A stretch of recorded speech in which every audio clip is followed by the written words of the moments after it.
কত টাকা খরচা করতে পারলেন? আমি 90% অব্দি টাকা খরচ করেছি। প্রথম 2 বছরে আপনি পেয়েছেন 3 কোটি। প্রথম 2 বছরে 60 লাখ টাকা করে, বাকি 3 বছরে 70 লাখ টাকা করে। বগলে ঝাড়খণ্ডে 5 কোটি টাকা পার ইয়ার দেওয়া হয়। তো বলছি আপনি আপনার এই ইউটিলাইজেশন খরচা করতে গিয়ে, যেহেতু এখানে আপনার বিরোধী দল সরকারে আছে, দেখা যায় বিভিন্ন জায়গায় যে তারা বিরোধিতা করে, ফলে আপনার যে রিকুইজিট কাজগুলো থাকে সেগুলো করা যায় না, এরকম কিছু সম্মুখীন হয়েছে? অনেক কাজ লম্বিত হয়েছে, মানে যেমন আপনার এই সীতারামপুর সূর্য মন্দিরের ঘাট, একটা শ্মশান ঘাট, মনবড়িয়ার ঘাট, এটা 2.5 বছর থেকে লম্বিত ছিল।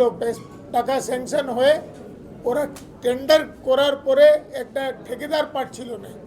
ঠিকাদার তো লাইন লাগা আছে, কিন্তু 2.5 বছর পর সুযোগ কিন্তু 15 দিন আগে ইলেকশনের ওই মনবড়িয়া ঘাটটা স্যাংশন হয়ে গেছে। আপনি বিজেপির এমপি, এমএলএ, কেন্দ্রে বিজেপি রয়েছে, অথচ কুলটির স্কোর কোনো বিনিয়োগের সুখবর কুলটিবাসী পায়নি, এটা কি আপনার ব্যর্থতা? ব্যর্থতা তো যাদের আছে, যারা কুলটি কারখানাকে বন্ধ করেছিল, পুরো কুলটিকে কি পশ্চিমবাংলাকে শ্মশান করেছিল। হাবড়া কোনো সময় এশিয়ার ম্যানচেস্টার ছিল, যে ইউরোপে ম্যানচেস্টার ছিল, তো শ্মশান হয়ে গেছে।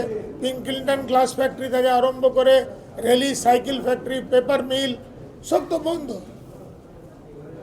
এবার কুলটিতে আর বার্নপুরে বড় ইনভেস্টমেন্ট হচ্ছে, এখানে ফেব্রিকেশন প্লান্ট লাগবে, কুলটিতে ফেব্রিকেশন প্লান্ট লাগবে। তারপরে মহা কল্যাণেশ্বরী প্রজেক্ট,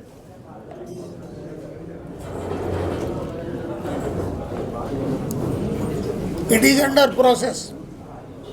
Sale, মানে Ramnagar colliery, Damogoria and few patches of ECL, তাদেরকে মিলিয়ে Maha Kalyaneshwari project, it has been gone to the central government and it is in the process. এটা স্টার্ট হলে লক্ষ লক্ষ টন মাছের প্রোডাকশন হবে, এখানে হাজার হাজার যুবক কাজ পাবে। এমপ্লয়মেন্ট কত হবে? এমপ্লয়মেন্ট ওটা তো প্রোডাকশনের পরেই বলা যাবে।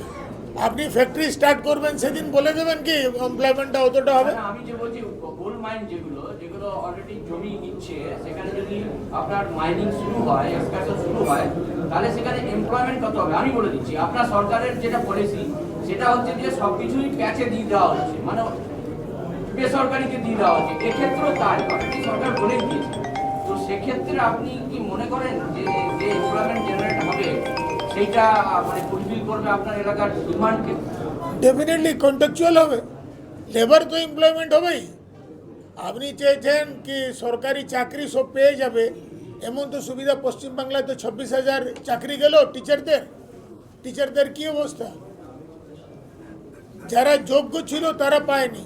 আচ্ছা, কুলটি ইস্কোতে বেশ কিছু জল সরবরাহ হয় বিভিন্ন এলাকায়, এই জল সরবরাহ নিয়ে একটা সমস্যা তৈরি হয়েছিল। আপনি কুলটির জল সরবরাহ স্বাভাবিক করার জন্য আপনি কি প্রতিশ্রুতি দেবেন? ইস্কো ক্ষেত্রে তো করিব সব জায়গায় জল পাচ্ছে। মাঝে এদের বোরহোলের সমস্যা ছিল, সেই সময় এরা সময় মতন করতে পারেনি।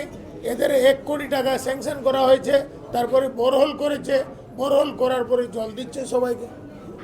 আপনি আজকে বললেন যে ওরা যদি বল ছোড়ে তাহলে আমাদের ব্যাটিং করতে হবে, এটা কি বার্তা দিচ্ছে?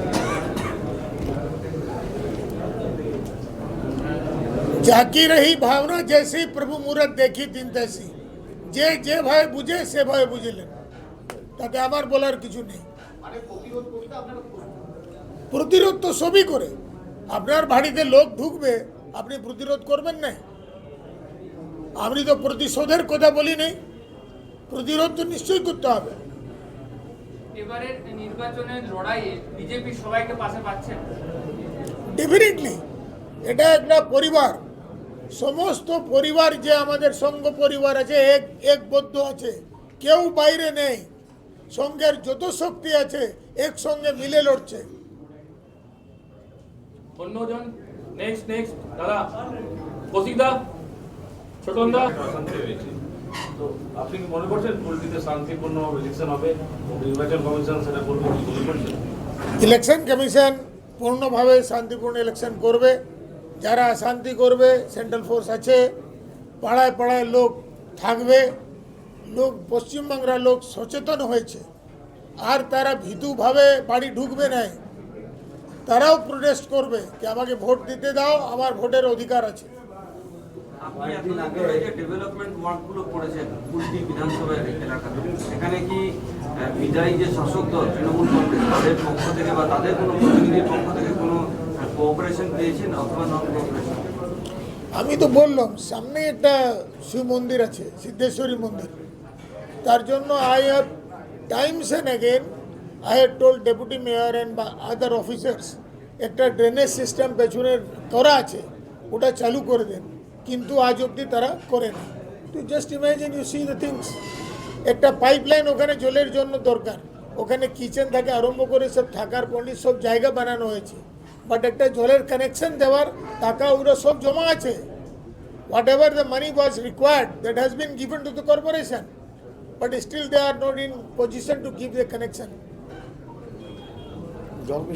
পোল্ট্রি একটা সাংস্কৃতিক, চিরকালে একটা সাংস্কৃতিক চক্র ছিল এবং পোল্ট্রিতে একটা সাংস্কৃতিক হলও ছিল, যেটা ইস্কোপ থেকে মানে পোল্ট্রি কারখানা থেকেই সেটা পরিচালিত হতো, সেটা এখন একদম যাচ্ছে তাই অবস্থা।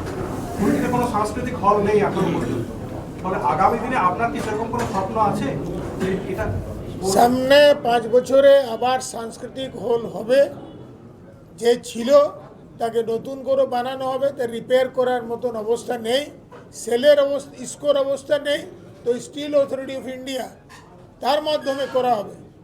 কুলটি সেলের অবস্থা নেই, তো তাতে steel authority of India will do. ঠিক আছে, ওকে, সবাইকে ধন্যবাদ।